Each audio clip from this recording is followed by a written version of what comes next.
السلام عليكم. تداولت مواقع التواصل الاجتماعي خطورة المشاهدة علي فيلم سجين 2024. حقق فيلم الرعب الإندونيسي سجين نجاحا كبيرا في عام 2023 ولاقى استحسان النقاد والجمهور على حد سواء، لكن ما لا يعرفه البعض هو أن قصة الفيلم مستوحاة من قصة حقيقية حدثت في تركيا منذ فترة طويلة. زمن مضى.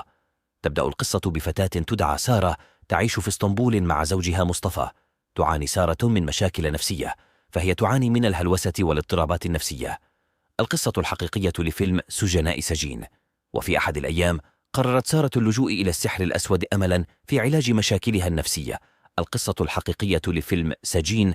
قصة فيلم السجين سجين تتصدر مواقع التواصل الاجتماعي. تتواصل سارة مع امرأة تدعى ليلى، تدعي أنها عرافة قوية، والتي تظهر لسارة بعض الطقوس السحرية التي يجب عليها القيام بها، والتي من شأنها أن تساعدها في حل مشكلتها. ولكن بدلا من ذلك تسببت الطقوس في سيطرة الأرواح الشريرة على سارة، التي بدأت تتصرف بغرابة وتتحدث بلغة غير مفهومة وتهاجم زوجها وعائلتها.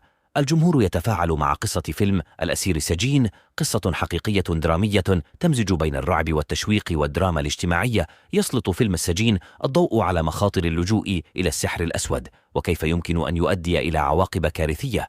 صدر الجزء الأول من الفيلم عام 2024، وهو بعنوان سيتشين، بالتركية سكن، وهي كلمة في اللغة الكرمنجية تعني العنف.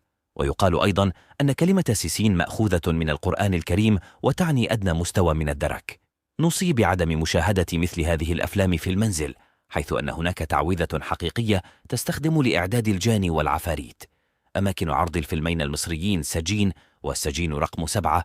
بدأ عرض الجزء السابع من فيلم سجين السجناء 2024 بجميع دور العرض في مصر. الفيلم عبارة عن إعادة إنتاج للفيلم التركي الشهير سجين الذي صدر عام 2014. عرض الفيلم في عدة دور سينما بالقاهرة والإسكندرية والمحافظات. بوتيتي، ديني سابوترا بدور شاكير، منى قمر الدين بدور إحسان.